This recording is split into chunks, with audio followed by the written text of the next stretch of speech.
of if, but of when. Wednesday, could we survive a mega tsunami? At 9:30 on Pearl.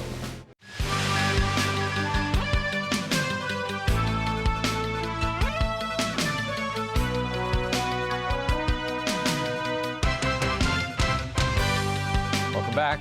On the eve of the 25th anniversary of the Tiananmen Square crackdown, a new poll shows a drop in support here in Hong Kong for the vindication of the student movement back in 1989.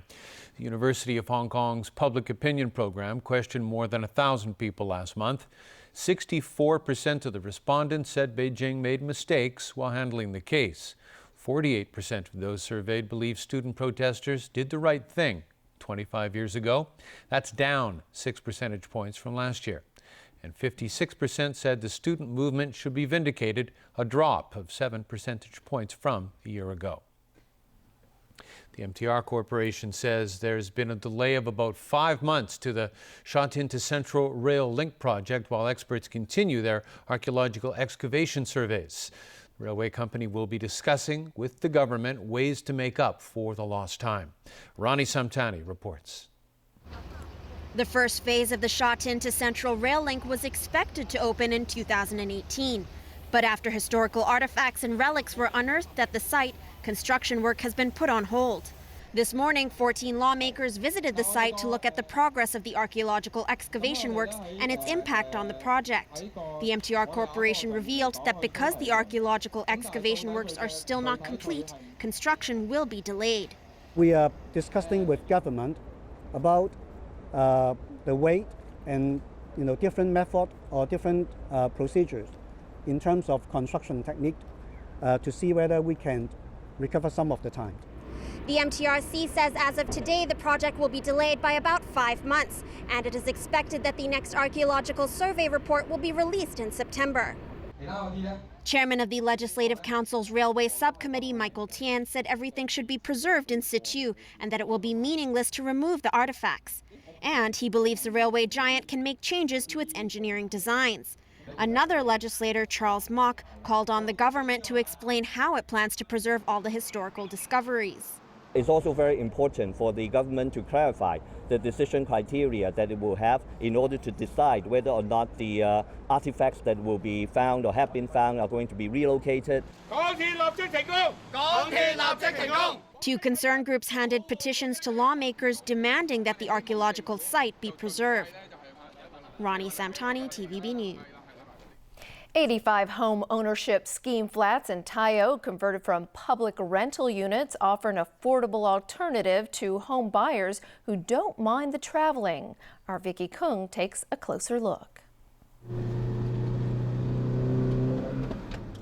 A good drive along Tung Chung Road past two hills and you will arrive at Tai O, affectionately known as the Venice of Hong Kong.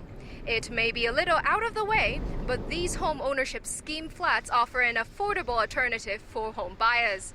85 units at Tin Lee Court were converted from public rental flat. They have sellable areas from 44.4 to 45.1 square meters, and prices range from $641,000 to $897,000. That works out at between $1,300 and $1,800 per square foot. The buildings are 19 years old and recently had a facelift. Regarding the renovations we have put in this building, you can see in this internal environment, we have repainted all the wall surfaces.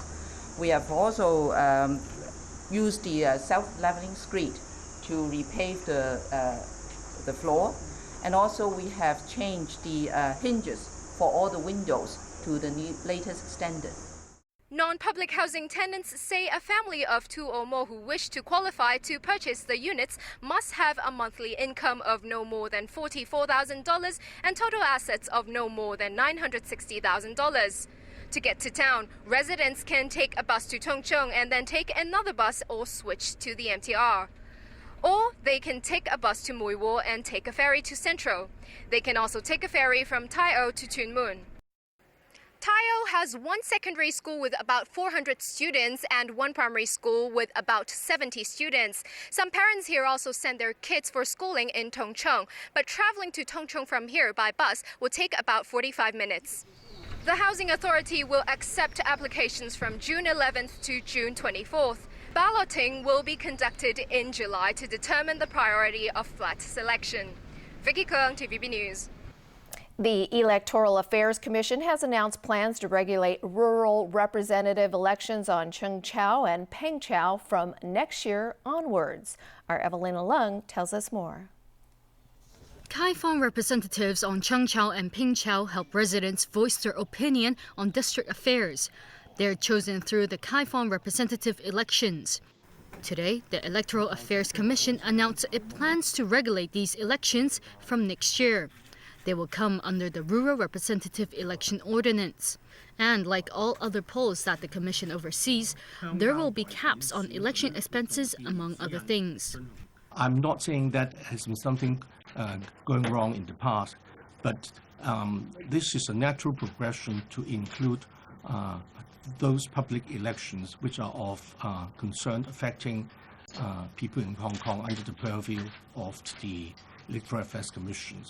The Electoral Affairs Commission will be holding a public consultation on the proposed guidelines starting from today until July 2nd. It stressed the public's responses will be taken into consideration before it makes the final decision. Evelina Leung, TVB News. All right, Chris, I understand there's some World Cup controversy going on. Well, someone's not going to be there. Colombia's World Cup hopes were dealt a major blow after Radamel Falcao was left off the team's roster for Brazil. Jameson Wong has more on that story and other football news. Colombian striker Radamel Falcao said it was not the right thing to do to take up a roster spot for Brazil because he was not fully fit. The 28-year-old suffered a torn ACL back in January. He was instrumental in leading Colombia to their first World Cup finals in 16 years. The South Americans are in Group C along with Greece, Ivory Coast, and Japan. Meanwhile, Spanish striker David Villa will be in Brazil. But as for his club football, the 32-year-old takes his talents to the Big Apple and New York City FC of Major League Soccer. The expansion team will play their first game in March. Villa is Spain's all-time goal scorer with 56 international goals. And could Chelsea's Frank Lampard be joining Villa stateside after the World Cup? Lampard announced he's leaving Stamford Bridge after 13 years.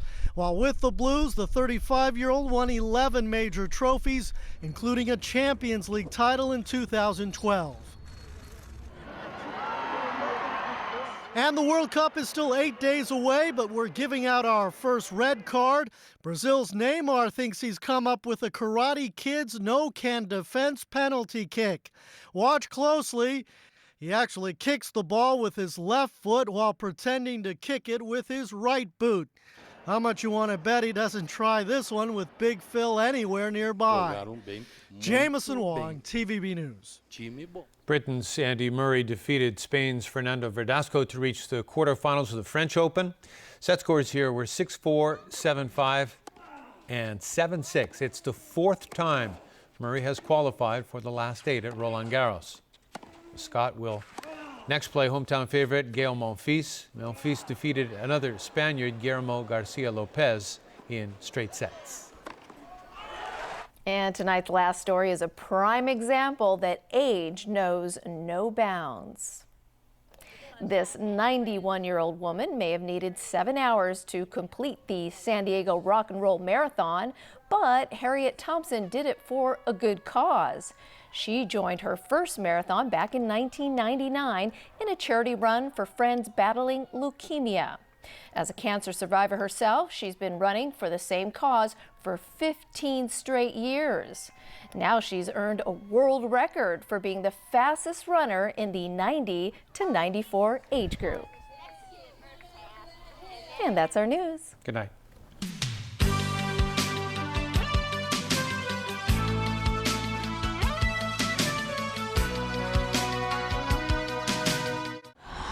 Your adventure begins now. The Chronicles of Narnia, The Voyage of the Dawn Treader, Sunday, June 15th on Pearl's Movie of the Month. Get in the proper mood of the World Cup with the right attire and appropriate cocktails. Find out what Roberta Jr. thinks about the local football scene. And check out these statement-making sofas. Thursday night, Dolce Vita at 10 on Pearl. The war is over.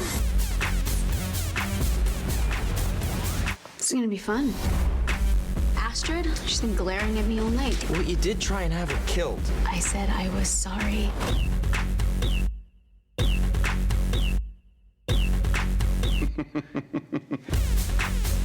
If you want me to leave, I can leave. No. The Tomorrow People, tonight at 10:50 on Pearl. Sun Life Financial presents The Weather Report is brought to you by Sun Life Financial.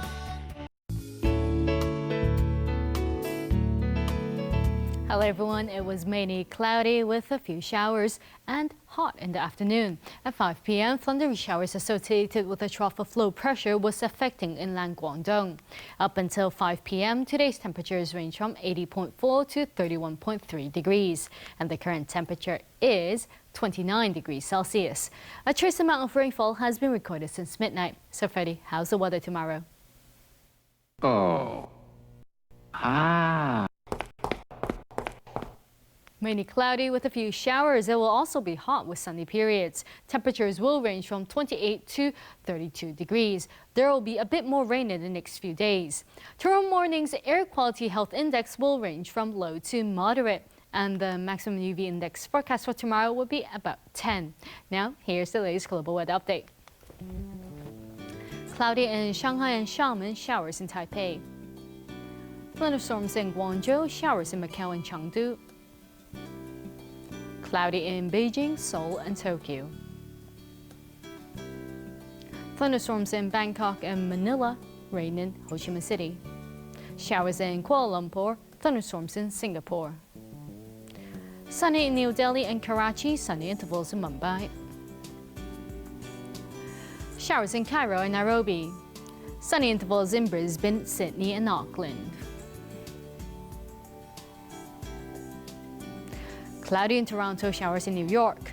Sunny in Vancouver and Los Angeles. Showers in Manaus, sunny intervals in Brasilia, foggy in Sao Paulo and Rio de Janeiro. Rain in London, showers in Paris, Amsterdam and Frankfurt. And that's the weather. Have a great evening.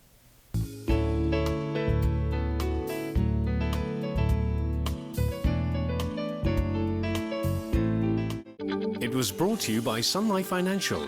Life's brighter under the sun. Gonna get the gum.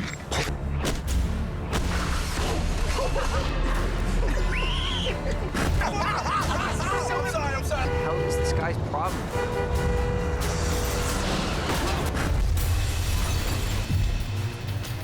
It's too dangerous. Andrew, it's not a game. Andrew! Stop this right now! Saturday, Chronicle on Pearl's Weekend Blockbuster. I'm really excited. I can see that. I could tell that you didn't really remember Jennifer. When I told her I was going to be working at 51, she warned me about you. Unbelievable! A baby isn't an afterthought, Kelly. I know that. Do you? Wednesday, Chicago Fire at 10:40 on Pearl.